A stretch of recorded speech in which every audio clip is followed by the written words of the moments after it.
후보자님 고생 예. 많으십니다. 아닙니다. 감사합니다. 너무 터무니없는 인신공격까지 당하시는데 잘 참아가면서 인내력을 잘 발휘하시는 것 같습니다. 아닙니다. 품격 있는 모습이 보기가 좋습니다.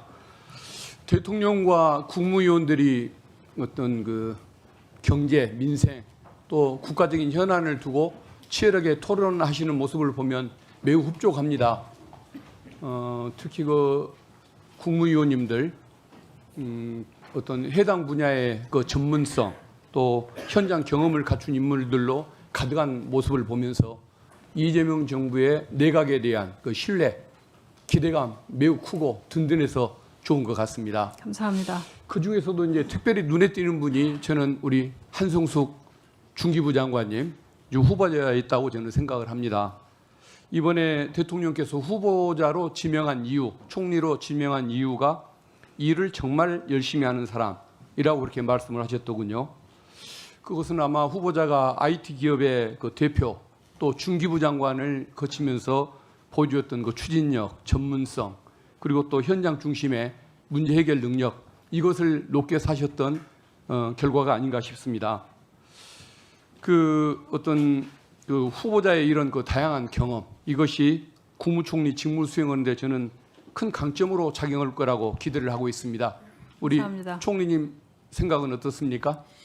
제가 후보자로서 처음 지명을 받으면서 들었던 말씀이 기억이 납니다. AI 대전환을 이루고 그것을 통해서 민생과 중소벤처 기업까지도 흘렀으면 좋겠다라는 말씀을 들었는데요. 그리고 민간의 언어와 공공의 언어를 다 가지고 그리고 총리로서의 위치가 부여된다면 더 많은 일을 하기를 기대한다라는 말씀을 들었습니다. 그 기대가 굉장히 감사하기도 하지만 한편 굉장히 무겁기도 했고 그런데 제가 제일 처음 장관 청문회 할 때 김한규 의원께서 저에게 질문하셨던 내용이 기억이 납니다.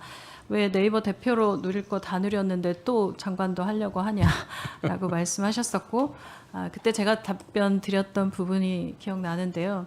저는 먼저 디지털 시대를 살아서 의원님들 잘 아시는 것처럼 굉장히 많은 돈을 벌 수 있었고 그 기회가 사실 누구에게나 주어질 그 당시에는 누구에게나 주어지기 어려웠습니다. 왜냐하면 디지털 시대가 뭔지 잘 몰랐고 다들 저희 엄마도 뭐 하는 회사 다니는 거냐고 굉장히 많이 물어보셨는데 지금 시대는 저는 그러지 않은 것 같습니다. 다시 한번 그 시간이 왔고 이제 앞으로 30년이 어떻게 될지 굉장히 중요한 시간이라고 생각합니다. 그리고 이 시간에 누구나 이 시기에 기회를 얻을 수 있다고 보기 때문에 이 기회가 굉장히 중요하다는 걸 전 후배들한테 알리고 싶었습니다. 그리고 제가 사업을 할 때도 그때도 김대중 정부 시절에 디지털 정부 하면서 굉장히 많은 부분 벤처 스타트업들의 지원이 많았던 시절이었습니다.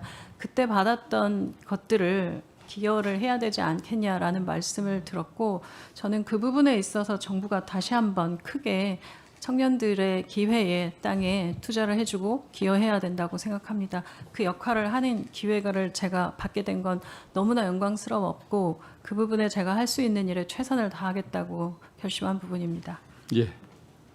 국민이 그 체감할 수 있는 그 성과로 그 국민적인 기대에 부응해 주시기를 부탁드리겠습니다. 네, 잘하겠습니다. 예. 그 광주 군공항 이전 문제 아십니까? 네, 알고 예. 있습니다. 저는 이제 이 문제를 보면서 대통령께서 그렇게 강한 의지를 표명하셨음에도 불구하고 어떤 국방부, 국토부 그리고 또 기재부 이 공무원들의 그 어떤 그 고질적인 관료주의 문제 이걸 좀 느꼈습니다. 광주 군공항 이전은 어떻게 보면 본질적으로 그 지자체의 사업이 아니라 국가의 사무라고 봐야 할 것 같습니다. 국방의 문제인 것이니까요. 그리고 대통령께서도 국가가 나서서 책임지고 해결해야 할 문제라고 그렇게 어떤 그 중요성을 설명을 많이 하셨습니다. 그런데도 국방부, 국토부, 기재부 이분들 이러는 걸 보면은 어떤 국가가 해야 할 일을 지방에 맡겨놓고 또 적극적으로 돕지를 않습니다. 제가 특별법을 한번 바꾸려고 노력을 하고 있는데 어떤 이전 사업의 그 현실성을 좀 강화하기 위해서 국가의 지원 의무 조항을 집어넣으려고 한다든가 또 그린벨트 개발과 관련된 이런 특별 규정을 좀 집어넣으려고 해도 반대를 하는 공무원들이 많습니다.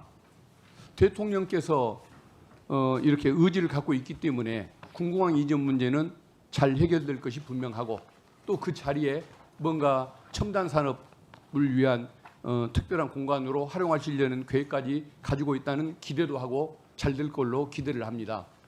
결과가 잘 될 것으로 기대를 하고 있으면서도 불구하고 이 질문을 드리는 이유는 어떤 그 대통령께서 정책 방향을 분명히 제시했음에도 불구하고 정부 관료들이 어떤 기존 관행이나 논리, 자기들의 고집을 토대로 이것을 잘 충실하게 이행하려는 모습을 잘 보이지 않는 이런 태도, 이것을 저는 좀 지적을 하고 싶은 것입니다. 그래서 총리로 좀 임명되신다고 한다면 대통령의 어떤 국정 방침, 국정 철학, 어떤 지시 이런 것들이 일선 공무원들에게 잘 스며들고 또 잘 집행될 수 있도록 좀 직접 관심을 갖고 그 관료주의적인 사고 이걸 해결하기 위해서 좀 노력해 주시라 이 말씀을 부탁드리고 싶습니다. 의견 좀 말씀해 주십시오. 네, 의원님 말씀 주신 것처럼 사실 제가 왜 이 자리에 있을까라는 것들을 지난 2주간 굉장히 오랫동안 생각했습니다.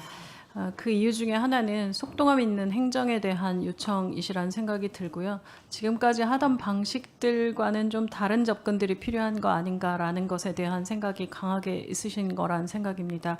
그 부분에서 제가 할 수 있는 최선을 다하고 그리고 각 부처가 처해 있는 상황은 또 다를 수도 있습니다. 그래서 그 부분들의 조정과 내용들을 살펴보고 어떻게 진행하는 것이 제일 좋은지 많이 의견 듣고 내놓을 수 있는 최선의 답을 내놓기 위해 최선을 다하겠습니다.